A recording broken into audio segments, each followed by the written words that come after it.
번째 아모스 선지자가 본 환상에 대한 말씀입니다. 네 번째 본 환상은 여름 과일 한 바구니에 대한 내용입니다. 과일이 한 바구니가 된다라고 하는 것은 풍요를 상징하는 것이 아니라 여름 과일 또는 익은 여름 과일이라고 하는 곧 있으면 이 과일이 상하게 될 것, 너무 익어서 이제 곧 상하고 부패할 것을 상징하는 내용의 환상입니다. 이스라엘의 임박한 종말을 경고하는 하나님의 메시지가 담겼습니다. 아모스는 이 환상을 통해 겉으로는 그럴듯하고 보암직하고 번영했지만 속은 썩어버린 이스라엘의 실상을 폭로합니다. 물론 그 폭로함이 담긴 의미는 회개하라는 얘기입니다. 다만 이 네 번째 환상을 통해서 하나님께서 이러한 심판을 하시겠다라고 하신 이 암시적인 내용들이 정말 임박한 심판, 임박한 종말이라고 하는 것을 암시적으로 계속해서 설명해 줍니다. 예를 들면 갑자기 일식이라고 설명을 하지만 어둠이 그들에게 임하겠다라고 하면서 애굽에 내렸던 재앙을 언급하는데 애굽에 임했던 10가지 재앙 가운데 마지막 장자의 죽음, 그 바로 앞의 재앙이 흑암의 재앙이었습니다. 이들이 어둠 가운데 있겠다라고 하는 것은 그 다음 마지막 죽음에 대한 재앙이 임박했다라고 하는 것을 강조합니다. 특별히 여름 과일이 한 바구니가 담겼다라고 했을 때 이 여름 과일이라고 하는 것은 아마도 무화과 나무일 가능성을 제시합니다. 여름 과일이라고 하는 것은 우리가 생각하는 7, 8월의 과일이 아니라 5월달이 지나서 처음으로 맺게 되는 과일인데 이것이 우리가 잘 아는 그 늦은 비가 3월달부터 오는데 이 늦은 비가 끝난, 그러니까 폭우와 같이 내리는 이 늦은 비가 끝나고 처음으로 맺어지는 열매예요. 그러니까 얼마나 기다렸고 얼마나 맛있고 또 이 과실을 사람들이 얼마나 좋아했겠냐 말이죠. 그런데 이 여름 과일이라고 번역된 이 단어가 콰이츠라고 하는 단어입니다. 그런데 이 콰이츠라고 하는 단어와 또 종말 또는 마지막 때라고 하는 단어와 발음이 너무 비슷해요. 퀘이츠라고 하는 단어예요. 그러니까 언어 유희라는 건데 이 여름 과일은 너무도 기다렸고 또 보암직하고 먹음직하고 너무도 좋아하는 많은 사람들이 기다리는 여름 과일이지만 그들이 깨닫지 못하는 것은 이 여름 과일과 종말이라고 하는 마지막 때 기쁨과 기대와 희망을 상징하는 여름 과일이 마지막 때, 그래서 축제라고 하는 축제의 노래가 장송곡 애가가 되어버리는 이 극적인 반전을 이루는 단어, 너무도 비슷한 두 개의 단어를 의도적으로 지금 보여주시고 또 강조하고 계시다는 거예요. 너희는 여름 과일에 취해서 그것을 맛보고 그것을 좋아하고 그것을 통해서 기쁨을 얻으려고 하지만 그것 때문에 오히려 너희들은 마지막 때를 맞이하게 될 거다라고 하는 내용의 말씀입니다. 하나님은 이 언어적 유희를 사용해서 잘 익어 금세 상하게 되는 여름과일처럼 이스라엘의 마지막 때가 왔고 더 이상 심판을 미룰 수 없음을 강조합니다. 그들이 누리던 번영과 기쁨은 곧 슬픔과 애통이 될 것이다 라고 하는 내용입니다. 특별히 아모스 선지자는 이 앞부분에서 이 위선적 신앙이라고 할 수 있는 대제사장도 하나님보다 오히려 왕을 더 변호하고 또 왕의 마음을 사려고 하는 이 어리석고 이 패역한 마음을 앞에서 선지자와 대제사장의 갈등에 대해서 우리가 함께 나누었습니다. 그들의 위선적 신앙이 어느 정도냐면 초하루 축제라고 설명하는 이 초하루 축제가 언제부터 시작됐는지는 알 수 없습니다. 다만 사무엘서에서 사울이 다윗을 초대해서 죽이려고 했을 때 초하루 축제가 처음으로 등장하는데 이 초하루 축제가 의미하는 것은 새롭게 또는 지난 묵은 감정, 묵은 어떠한 부족했던 부분들을 화해하고 또 회개하고 새롭게 출발하자라고 하는 내용이 담긴 축제가 이 초하루 축제입니다. 근데 이 초하루 축제가 끝나고 또 안식일이 끝나기만을 기다려요. 안식일을 기다리는 게 아니라 안식일이 끝나기만을 기다립니다. 왜냐하면 장사하고 싶어서, 빨리 돈을 벌고 싶어서 안식일에는 관심이 없어요. 초하루 축제의 의미도 관심이 없고, 초하루 축제 때는 장사할 수 없고 안식일 때는 장사할 수 없다는 것 때문에 빨리 끝났으면 좋겠다, 끝나고 돈을 벌어야겠다라고 하는 그 생각밖에 없었다는 것이고, 가짜 저울을 사용하고 가난한 사람들 마치 신 한 컬레에 착취, 한 컬레 값에 사고 파는 이런 착취를 일삼았다는 거죠. 겉으로는 종교적 의식을 지키는 신앙인 같지만 그들의 삶에는 정의와 공의가 사라져버린 이런 타락한 모습들을 지금 말씀하시면서 내가 너희를 잊지 않겠다, 너희들이 행한 것에 대해서 잊지 않겠다라고 말씀합니다.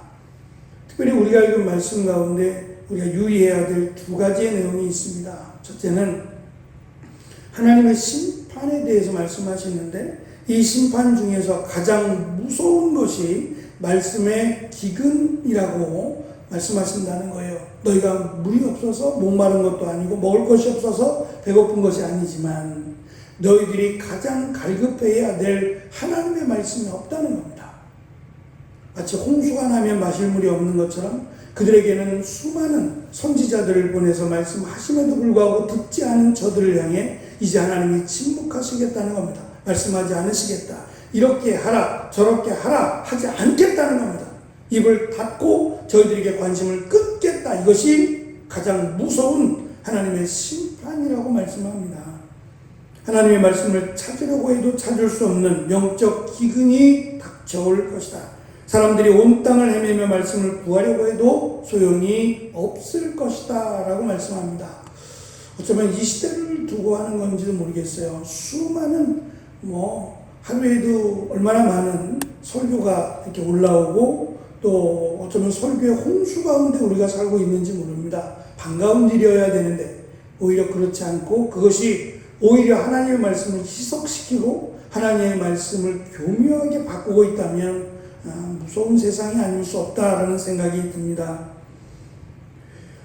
또 한 가지 유의해야 될 것은 저들이 우상을 섬긴다라고 하는, 지금 말씀드린 초하루 축제나 또 안식일이 빨리 지나갔으면 좋겠다라는 정도가 아니라 오히려 우상을 섬기고 있는 그들의 모습을 밝히면서, 이 우상이라고 번역된 단어가 바벨론의 여신입니다.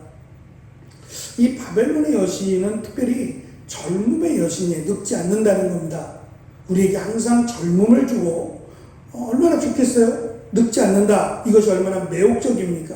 이 늙지 않게 하는 여신을 섬긴 것에 대해서 하나님은 이렇게 말씀합니다. 저들의 젊은이들이 오히려 죽게 될 것이다. 아름다운 여자와 젊은 남자가 목이 말라 지칠 것이다 라고 말씀합니다. 없다는 거죠. 그런 신은 있지도 않거니와 그것을 바라고 소망하는 것 자체가 어리석다는 겁니다. 그러니까 늙는다는 것이 부끄러운 일이 아니라, 성경은 늙는다는 것이 어쩌면 우리의 인생임을 설명해요. 인생을 거역하겠다라고 하는 그것이 타락한 삶의 어떠한 또 다른 모습이므로 강조해요. 젊게 살겠다, 나쁘다고 말할 수는 없지만 젊게 산다는 것이 정도가 있는 거죠. 젊어진다는 것도 정도가 있는 것이고, 근데 거기에 목매어서 마치 젊어지는 것, 그것이 인생의 목적이 되어버린다면 불가능하다는 겁니다.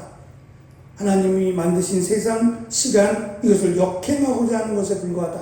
오히려 잘 사는 것이, 젊음을 거역하는 게 아니라 늙어감을 잘 후회함이 없도록 살아가는 것이 지혜로운 삶임을 또한 말씀합니다.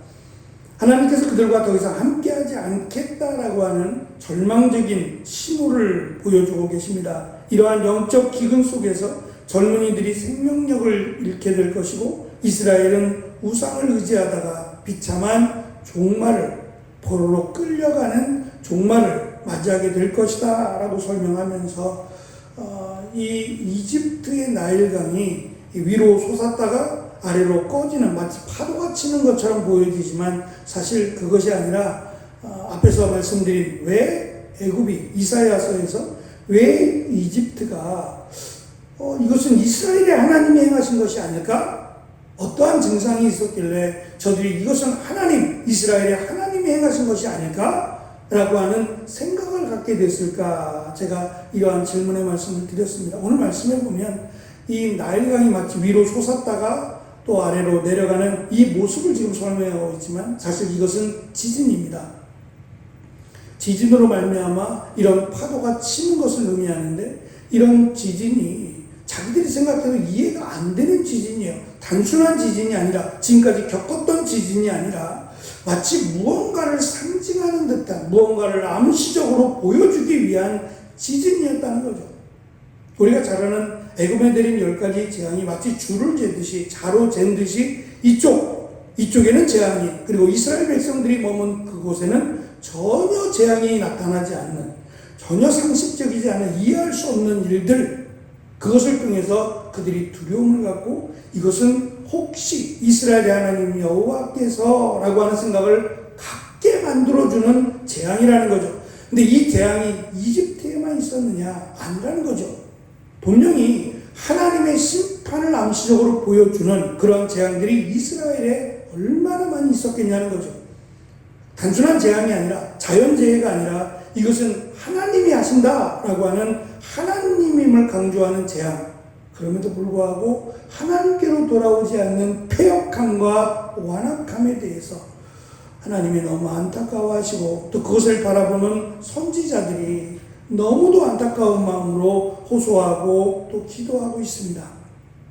이렇게 되지 않도록 돌아올 수 있는 것이 은혜고, 돌아올 수 있는 것이 또한, 잘못은 누구나 할 수 있지만 그 잘못이 잘못임을 안다는 것이 또한 은혜다라고 하는 것을 우리는 알게 됩니다. 결국 이스라엘은 이제 임박한 때, 종말의 때가 다가오고 있다라고 하는 것을 선언함으로 마지막으로 저들에게 회개할 기회를 주고 있다라고 생각이 듭니다.